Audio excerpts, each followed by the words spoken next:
ভাই তোমাদেরকে আমি বলবো আজকে আমার নিজস্ব লাইফে একদম ঘটে যাওয়ার সত্য ঘটনা। আমি চাইবো আমার মতো যেন কারোর সঙ্গে না হোক সবার সাথে, নাইলে আমার এই আজকের ওরা বুঝবে কি করে কি মনের এই যে ব্যথাটা।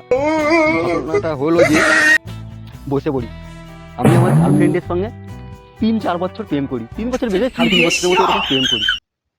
মানে কি বলবো ভাই, একটা মানে গায়ে কোথাও একটা টাচ করলেই ভাই লোক দেখে ফেলবে। আমি বলি একটা চুমু খাবো কিস খাবো, লোক দেখে ফেলবে।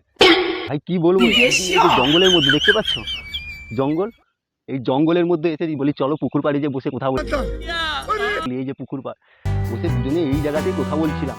আমি ভাই কিস খাবো বলে জঙ্গলের মধ্যে কেউ নেই, আমি কিস খেতে গেছি ভাই, আমাকে ঠেলে এই পুকুরে ঠেলে ফেলে দেবে না। আর বলে গেছে জীবনে তুমি চেষ্টা করবেন যা হবে বাড়ির মধ্যে কোনো রাস্তাঘাটে, আমি ওই সব আমার পছন্দ নয়। মাইন্ডে ঢুকিয়েছে বাড়ির মধ্যে। মেন ঘটনায় আসি, ব্যাপারটা হয়েছে কালকে রাতের বেলা আমাকে 10টার সময় ফোন করে বলছে আমার একটু বাড়ির সামনে আসতে পারবে, তোমার বাড়ির কেউ দেখে ফেলবে তো। বলে না না তুমি এসো না, বাড়িতে আজকে কেউ নেই। কি বলবো ভাই, আমাকে রাস্তাঘাটে আজকে 3-4 বছর কোনো আমাকে গাড়ি টাচ করতে যায় না, হঠাৎ আমাকে ডেকেছে, এরকম বাড়িতে কেউ নেই, আগে কোনোদিন ডাকেনি, এরকম চান্স আর কোনোদিন ভাই পাবো না, কোনো দিন পাবো না। ফোনের মধ্যে একটা মোটামুটি 10 মিনিটের মধ্যে বাড়ির সামনে আমি রেডি।